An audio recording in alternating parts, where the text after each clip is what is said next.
Hello friends, welcome to my channel visa guide देखने वाले आपसे फ्रेंड्स का मैं स्वागत करता हूं। फ्रेंड्स, आज मैं आपसे बात करूंगा उन लोगों के बारे में, उन गरीब लोगों के बारे में जो कंस्ट्रक्शन का काम करते हैं, लेबर का काम करते हैं। एक बिल्डिंग बनाने में सबसे बड़ा जो रोल है, सबसे ज्यादा जो मेहनत है, वो लेबर तबका करता है, लेबर लोग करते हैं। तो आज बात होगी लेबर लोग की, आज बात होगी कंस्ट्रक्शन वर्क की। आज मैं आपको बताऊंगा, अगर आप लेबर का वर्क करते हैं, कंस्ट्रक्शन जॉब करते हैं, तो मजदूरी आप करते हैं, साइड पे जाके कंस्ट्रक्शन वर्क करते हैं, कितना सैलरी आपको मिलेगा। तो काफी इंपॉर्टेंट है और इस वीडियो को आप देखिएगा और उम्मीद करता हूं कि आप इस वीडियो को शेयर करेंगे ज्यादा से ज्यादा। तो आज हम आपसे बात करेंगे कंस्ट्रक्शन वर्कर के बारे में और आज मैं आपको बताऊंगा दुनिया में ऐसे कौन से देश हैं जहां पर आप जाके अगर आप काम करते हो कंस्ट्रक्शन वर्क सबसे ईजी वर्क होता है। क्योंकि इजी इसलिए होता है क्योंकि काम तो इनका हार्ड होता है, लेकिन इजी इसलिए होता है कि इसके लिए क्वालिफिकेशन बहुत ही रेयर लगता है। इजी का मतलब बस के लिए है कि अगर आप कंस्ट्रक्शन वर्क करते हैं तो इसमें जो क्वालिफिकेशन है वो बहुत ही कम लगता है और बाकी किसी वर्क में आप जाते हैं तो स्किल कैटेगरी में आता है, तो उसमें बहुत सारा आपको कंप्यूटर का नॉलेज आना चाहिए, आपको ये नॉलेज आना चाहिए, डिजाइनिंग आना चाहिए, मशीन चलाना आना चाहिए, तो काफ़ी कुछ। तो अगर सादा काम तो काफ़ी हार्ड है, इसमें कोई दो बात नहीं है, दो राय नहीं है, काम कंस्ट्रक्शन का काफ़ी हार्ड है। लेकिन सबसे बड़ी बात यह है कि ये जो काम है, ये जो पढ़ा लिखा नहीं है, जो बिल्कुल जिसके पास कोई एजुकेशन नहीं, वो भी ये काम कर सकता है। तो आज हम आपसे बात करेंगे कंस्ट्रक्शन लेबर के बारे में। और अगर आप कंस्ट्रक्शन कंपनी में काम करते हैं तो कितनी सैलरी आपको मिलेगा और कौन सा देश आपको कितना सैलरी देता है। तो अगर कंस्ट्रक्शन लेबर की बात किया जाए तो आज मैं इसके बारे में आपसे डिस्कस करूंगा। आपको पता है कि इंडिया में कंस्ट्रक्शन लेबर जो है उनका बहुत ज़्यादा शोषण होता है और काम ज़्यादा करते हैं, सैलरी उन्हें बहुत कम मिलता है। और कभी किसी किसी साइड पे आप जाओगे, देखोगे तो उनकी सैलरी मार भी ली जाती है। बहुत सारे जो ठेकेदार हैं, बहुत सारे जो बिल्डर हैं, वो करते क्या है कि लेबर तो बुला लिया, काम भी करा लिया, और काम कराने के बाद जब सैलरी देने की बात आई तो लेबर से बोला कि सैलरी आपको मिल जाएगी 2 हफ्ते बाद, 3 हफ्ते बाद, 4 हफ्ते बाद, आप थोड़ा सा वेट करो, पेमेंट आने वाला है, पैसा आपको मिलेगा, आप परेशान मत होइए। फिर ऐसे करते करते कई दिन बीत जाएगा, पैसा नहीं मिलता है। ये मैंने बहुत सारे केसों में देखा है। कई लोग जुड़े हुए हैं मेरे चैनल से। वीजा गाइड पे आपको केवल सही इन्फॉर्मेशन मिलेगा, तो ये बात सच है। आप अगर आपके पास कोई ऐसा इन्फॉर्मेशन है तो आप मुझे शेयर कर सकते हैं। तो इंडिया में बहुत सारे लोगों का जो पैसा है वो कंस्ट्रक्शन कंपनी मार लेते हैं और जो लेबर लोग जो है उनको बहुत दिक्कतें होती है। जो ठेकेदार हैं वो पैसा काम कराने के बाद नहीं देते हैं, कंपनियां भाग जाती हैं, लोगों का पैसा फंस जाता है, लोग पैसा नहीं पाते हैं, तो काफ़ी दिक्कतें हैं। तो फ्रेंड्स, आज मैं आपसे बात करूंगा कि अगर आप बाहर के देशों में काम करते हैं तो आपको कितनी सैलरी मिलेगा और कितना आप कैसे वहां पे आप काम कर सकते हैं, कौन सा देश आपके लिए अच्छा है। लेकिन उससे पहले आप सभी लोगों से रिक्वेस्ट है कि अगर फर्स्ट टाइम हमारे चैनल से जुड़ रहे हैं तो इस चैनल को लाइक सब्सक्राइब जरूर करिएगा।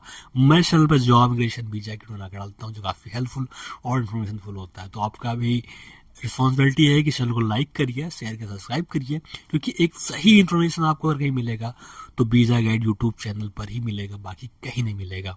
फ्रेंड्स, आज हम आपसे बात करेंगे कंस्ट्रक्शन लेबर के बारे में। आज मैं आपसे बात करूंगा कि अगर कोई बिल्डिंग कंपनी में काम करता है, कंस्ट्रक्शन वर्क करता है, तो उसकी सैलरी क्या हो सकता है और उसको कितना सैलरी मिलेगा, कौन से देश में कितना ज़्यादा सैलरी मिलता है कंस्ट्रक्शन वर्कर को, ये सबसे ज़्यादा इम्पोर्टेंट है। तो आप इस पूरी वीडियो को देखिएगा और आपको समझ में आ जाएगा। तो हम बात करते हैं पहले इंडिया से। इंडिया में जो कंस्ट्रक्शन लेबर है उनकी सैलरी बहुत ही कम है, ये बात सबको पता है। इंडिया में बड़ी बड़ी बिल्डिंगें बन रही हैं, बड़े बड़े लंबे लंबे रोड बन रहे हैं, छोटे छोटे रोड बन रहे हैं, काफ़ी काम चल रहा है, बहुत सारी कंपनियां हैं इंडिया में। लेकिन अगर बात किया जाए पेमेंट की तो इन्हें चाहिए सस्ते मजदूर, सस्ते लेबर, और जो सबसे सस्ता काम करेगा उनको ये रखेंगे। रखने के बाद पैसा जब देने की बारी आएगी तो बहुत सारे ठेकेदार ऐसे हैं जो काम कराने के बाद मजदूरों का पैसा मार के, पैसा लेके भाग गए, उन्होंने पैसा नहीं दिया। अब मजदूर बेचारा क्या करेगा, वो जाएगा साइड पे, देखेगा काम बंद पड़ा हुआ है, पैसा उसको मिल नहीं रहा है, 10 दिन जाएगा, 20 दिन जाएगा, अब कोई अपने गांव से जाता है, फिर वो किराया लगा के, अब उसको पैसा नहीं मिलेगा तो क्या करेगा, फिर वो उसका पूरा दिन बेकार हुआ, एक दिन की मजदूरी बेकार हुई। दिहाड़ी मजदूर कोई कॉन्ट्रैक्ट पर तो रहता नहीं है, और कॉन्ट्रैक्ट अगर है भी तो उसमें भी धोखा हो जाता है। तो काफ़ी खराब स्थिति है, गवर्नमेंट को इस पर ज़रूर काम करना चाहिए, और जो गरीब मजदूर हैं उनके लिए काम करना चाहिए। और ये ऐसे जो कंपनियां हैं जो लेबरों का पैसा मारती हैं, लेबरों का पैसा नहीं देते हैं, साइड पे काम कराने के बाद कंपनियां भाग जाती हैं, उनके ऊपर बहुत गवर्नमेंट को कुछ ना कुछ एक्शन लेना चाहिए, कार्रवाई करना चाहिए। आज हम आपसे बात करेंगे कौन कौन से देश हैं जहां पर अगर आप कंस्ट्रक्शन वर्क के लिए जाते हैं तो आपको अच्छा खासा पैसा मिलेगा, अच्छा खासा सैलरी मिलेगा। तो सबसे पहले बात करते हैं स्विट्जरलैंड का। स्विट्जरलैंड की बात किया जाए तो यहाँ पर कोई भी कंस्ट्रक्शन वर्क करता है तो उसकी जो सैलरी है वो सैलरी है $79,000। यूएस की बात करूंगा मैं, यूएसडी को आप कैलकुलेट कर सकते हो अपनी लोकल करेंसी में। अगर आप इंडिया में हो तो आप आईएनआर में, अगर पाकिस्तान में हो तो पीकेआर में, और आप नेपाल में हो तो एनपीआर में, अलग जो भी आपकी लोकल करेंसी है, बांग्लादेश में हो तो टाका में, और किसी देश में आप रहते हो तो आप उस करेंसी में कैलकुलेट कर सकते हो। तो अगर बात करें दुनिया में सबसे ज़्यादा सैलरी अगर कंस्ट्रक्शन वर्क पे कोई जाता है काम करने के लिए, तो सैलरी के साथ साथ फैसिलिटी भी, हर तरीके का फैसिलिटी उसे कहते हैं कि उनके रहने का, खाने का, उनके हेल्थ का, इंश्योरेंस का, अगर उन्हें कुछ हो जाता है या कोई दिक्कत हो जाता है, बीमार पड़ जाता है, तो कंपनी सारा का सारा पैसा कंपनी की ओर से जाता है। इंडिया में कोई कंस्ट्रक्शन काम कर रहा है, अगर चोट लग गया तो कंपनी के लोग करते हैं कि उसे पकड़ के साइड से बाहर कर दिया, बस काम खत्म। वो बंदा, उसको चोट लगा, उसे खून बहा, उन्हें कोई फर्क नहीं पड़ता है, वो बाहर कर देंगे उसे, उसका ना कोई इंश्योरेंस है, ना कोई उसे ना कोई इंश्योरेंस है, ना उसे कोई दिक्कत हो गई तो कंपनी की कोई रिस्पॉन्सिबिलिटी ही नहीं है, बस उसको गेट से बाहर कर दी। अब वो कैसे जी रहा है, कैसे नहीं जी रहा है, उसकी मर्जी है।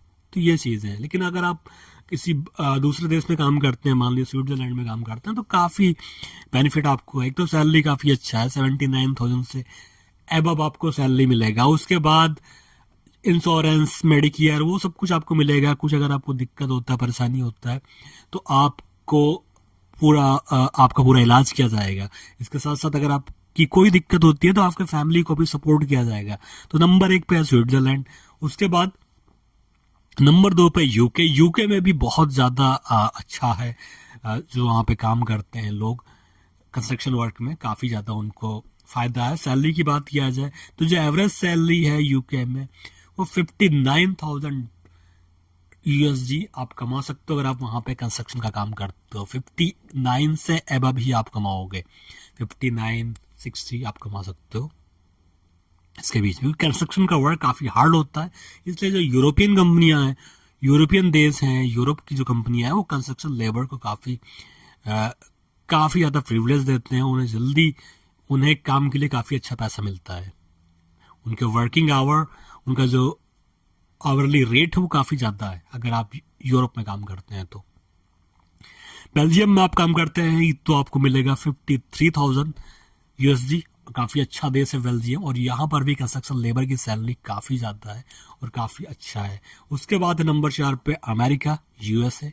अगर आप यूएस में जाते हैं काम करने के लिए, किसी भी प्रोजेक्ट में, किसी भी वर्क में आप कंस्ट्रक्शन का काम करते हैं, तो जो मिनिमम जो सैलरी है वो आपको मिलेगा 55,800 यूएसडी। इसके ऊपर आपको मिल सकता है और इससे ज़्यादा आपको मिल सकता है, लेकिन जो मिनिमम आपको सैलरी मिलेगा एनुअली वो आपको 55,800 यूएसडी आपको मिलेगा। हो सकता है अगर आप अच्छा काम करें, एक्सपीरियंस आपको हो, तो और ज़्यादा मिले।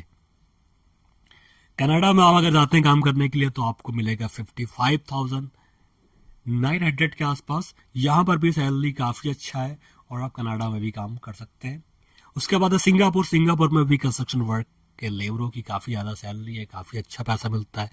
यहाँ पर आपको 43,500 से आपको इसके एबव भी आपको मिलेगा 44, 45, जैसा आप काम करते हैं, जैसा आपका एक्सपीरियंस है। अगर आप चाइना में भी काम करते हैं तो भी अच्छा खासा जो सैलरी है वो आपको मिलेगा, 31,000 से ऊपर आपको मिलेगा। कंस्ट्रक्शन वर्क का काम चाइना में काफ़ी ज़्यादा होता है और सैलरी भी काफ़ी अच्छा है। नीदरलैंड में आप काम करते हैं तो सैलरी आपको मिलेगा $41,000 से ऊपर। और जो भी आप काम करेंगे उसमें आपको जो एम्प्लॉयमेंट बेनिफिट है आपका सुपर, और इसके साथ साथ सुपर के साथ साथ आपका इंश्योरेंस, वो सब कुछ रहेगा। अगर आपको कोई दिक्कत होता है तो कंपनी काफ़ी ज़्यादा आपको हेल्प करेगा। ऑस्ट्रेलिया में आप काम करते हैं, ऑस्ट्रेलिया में भी आपको काफ़ी अच्छा सैलरी मिलेगा। यहाँ पर भी आपको $45,000 से ऊपर आपको मिलेगा अगर आप यहाँ पे काम करते हैं तो। ऑस्ट्रेलिया में भी कंस्ट्रक्शन वर्कर का काफ़ी ज़्यादा सैलरी है। और यहाँ पर भी जो अगर आप काम करते हो तो आपको उसके लिए वाइट कार्ड लेना पड़ेगा और आप काम कर सकते हैं। डिपेंड करता है आपके काम के ऊपर, जैसा आप काम करेंगे वैसा आपको पैसा मिलेगा। और उसी तरीके से आपका इंश्योरेंस और सुपर वो सब आपको मिलेगा। और जो आपका काम रहेगा 8 घंटे का काम रहेगा, अच्छा काम रहेगा। तो इस तरीके से मैंने आपको बताया कि दुनिया में कौन कौन से देश है जहाँ पर आप जाते हैं कंस्ट्रक्शन वर्क के लिए तो आपको एक अच्छा खासा सैलरी मिलेगा। तो अगर आपको ये वीडियो अच्छा लगे, हेल्पफुल लगे, तो आप इस चैनल को लाइक कर सकते हैं, सब्सक्राइब कर सकते हैं। मिलते हैं नेक्स्ट वीडियो में लेटेस्ट अपडेट के साथ में। तब तक के लिए बाय, टेक केयर, धन्यवाद, थैंक यू सो मच।